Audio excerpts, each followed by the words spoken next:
crazy old lady, or Vieja Loca.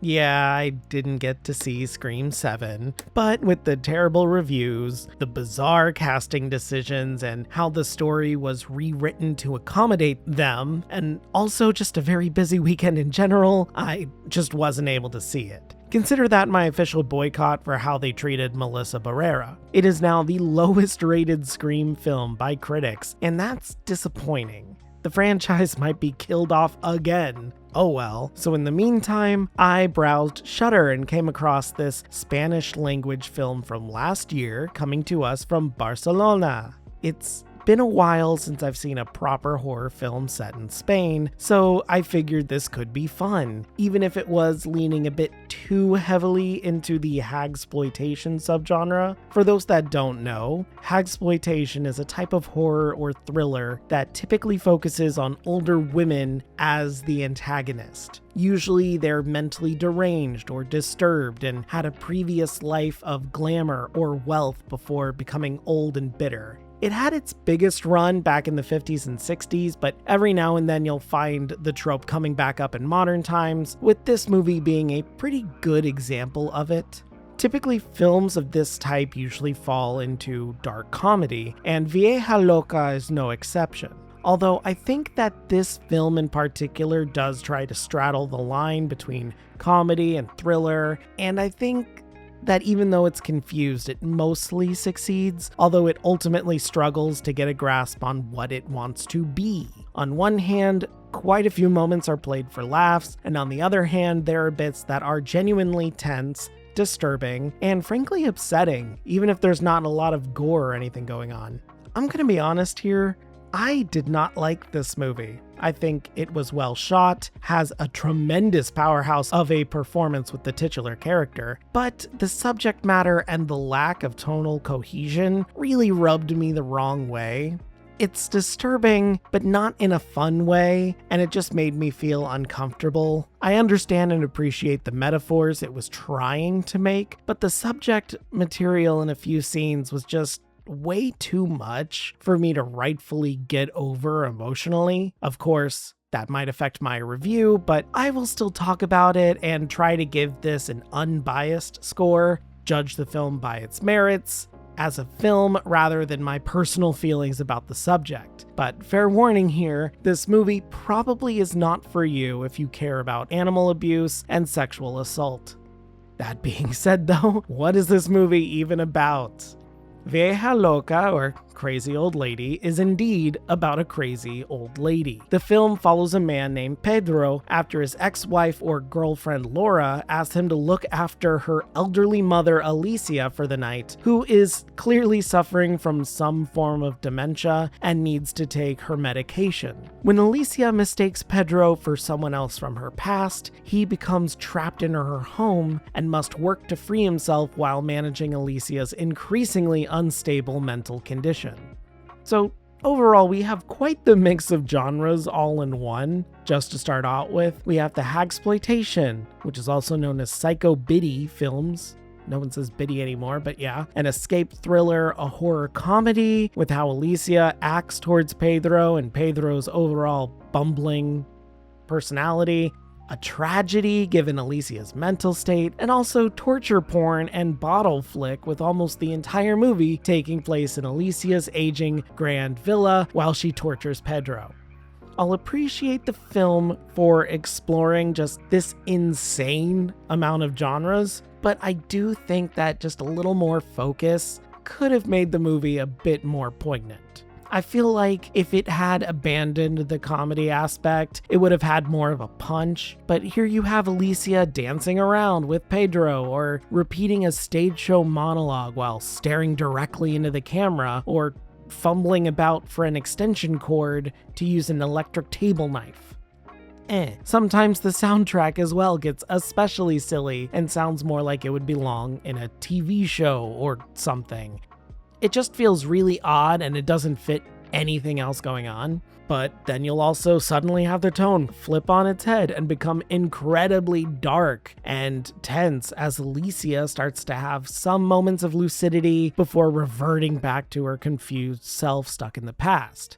This is kind of the point, as I believe the idea is meant to mimic what Alicia is going through in her head with how she flips seemingly on a dime or gets confused by certain things. The movie itself follows along in the same way with its tone. The house itself is used as a metaphor too for Alicia. It's big and grand, but old and run down. There are secrets hidden and locked away in the basement. The floors are original, but the walls and the roof are leaking and damaged. It needs fixing, but Alicia is unwilling to fix it, just as she is unwilling to take her medication.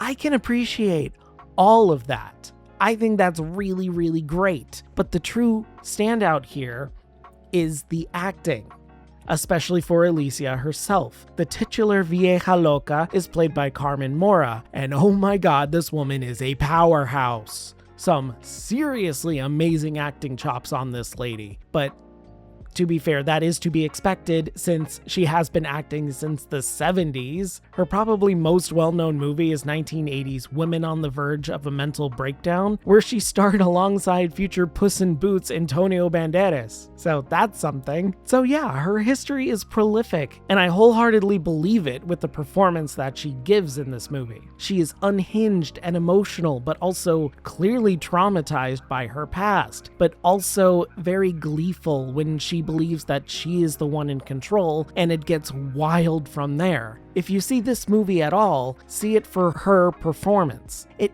kind of reminds me of Marlon Wayans' performance in Him, just because it's such a good take in such a divisive film. Some people might like this, some people might not, but I think we can all agree her acting is really good.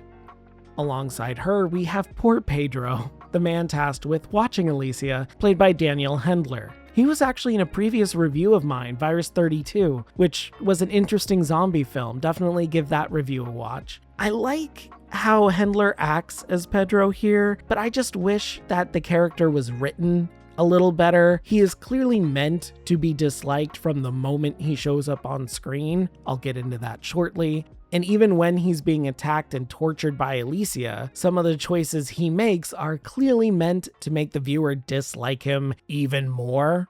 He's a bit of a dick in general and has to put on a surprisingly physical performance, even though he spends most of the movie strapped to an armchair. I think Hendler plays him about as well as he can. There just needed to be more of a backstory for Pedro. What we get is kind of bland, all things considered, because the film doesn't seem interested in his past, but instead it's focused on the past of who Alicia has confused him with and views him as. Bit of a shame, really. They hint that he's had a bad day. He's in a suit. Alicia comments when he first shows up that he clearly doesn't want to be there, but he's there anyway, so why? But you never really get that answer.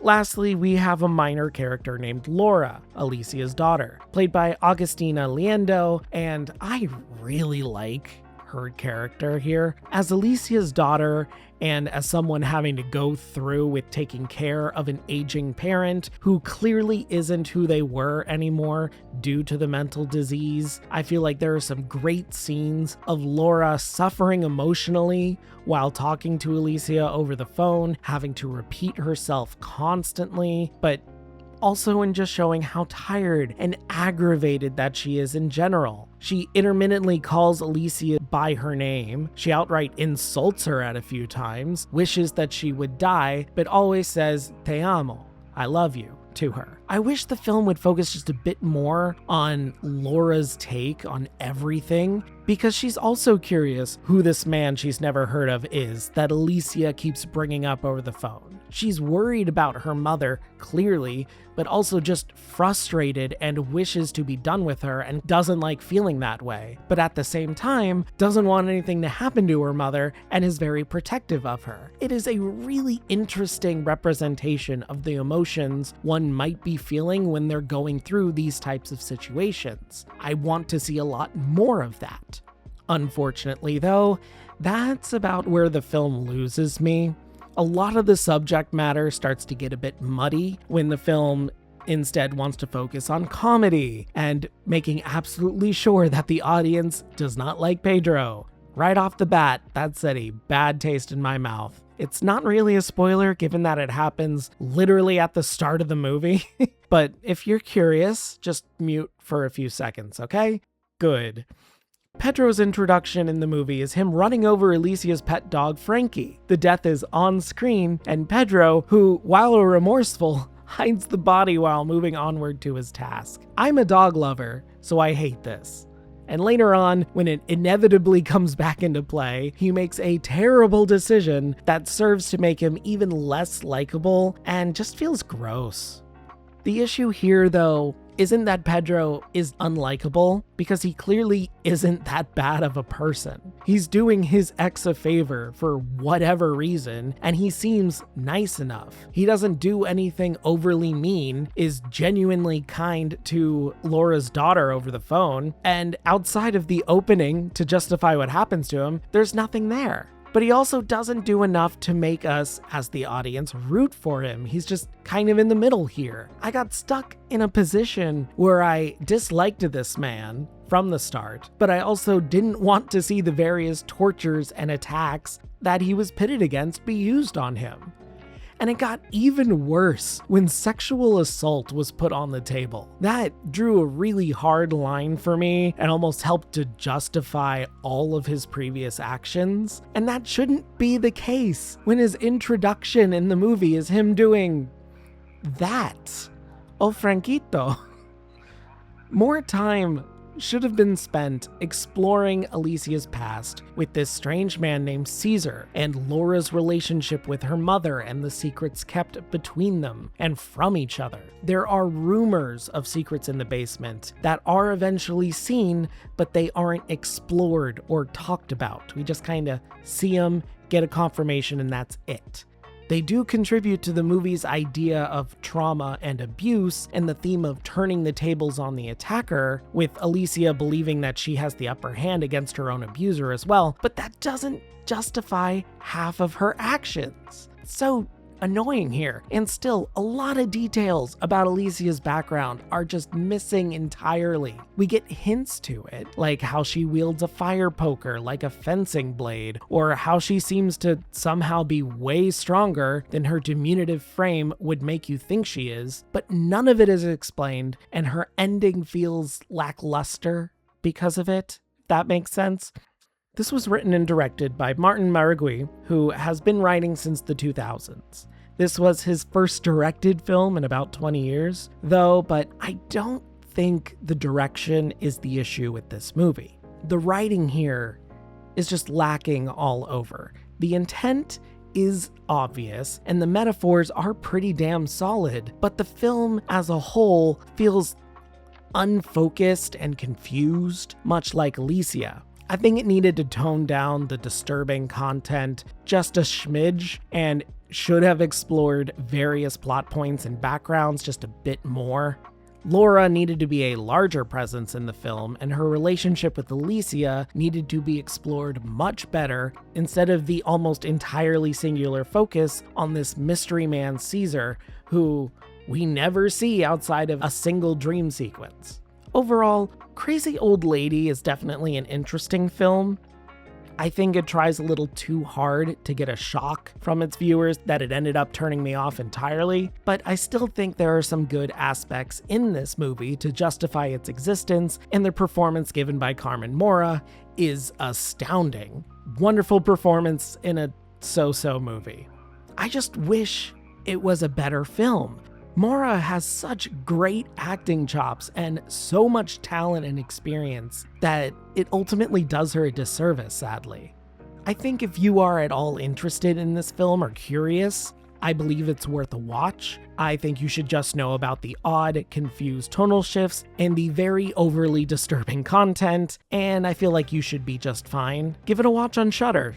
So, ultimately, Crazy Old Lady gets a 6.5 out of 10 from me. Hey guys, thanks for sticking around for another one. Yeah, I don't know. I heard some decent things about this movie, and some of the scores were pretty good. I saw that a lot of critics were giving it middle of the road, and I guess that's kind of where I landed. I think it's kind of meh. I didn't like it. Like I said, just The content bothered me. Everything else, it's shot well, it's acted very well. The idea is interesting. I just feel like the focus was a little too confused.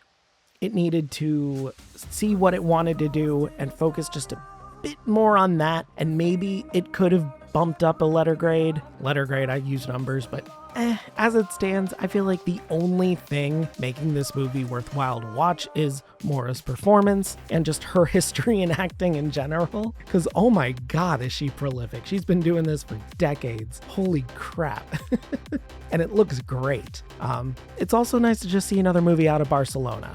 So it's cool. I hope to see more movies, maybe not like this one, but keep it up with the Spanish. We're getting some really good, disturbing Spanish ones. I mean, When Evil Lurks is still fantastic. That's out of Argentina, but still, very different kind of disturbing as well. This one is just, okay. But anyway, what did you guys think? Are you going to watch this movie? Are you going to put this on the back burner, avoid, look up Carmen Mora?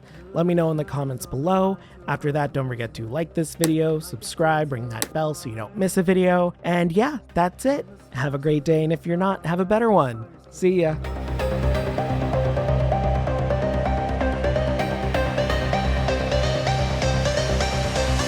I'm just a ghost in your stereo, the fading memory of a shipwreck in the undertow. You're just a lost song on your own, and I'm just a ghost in your stereo.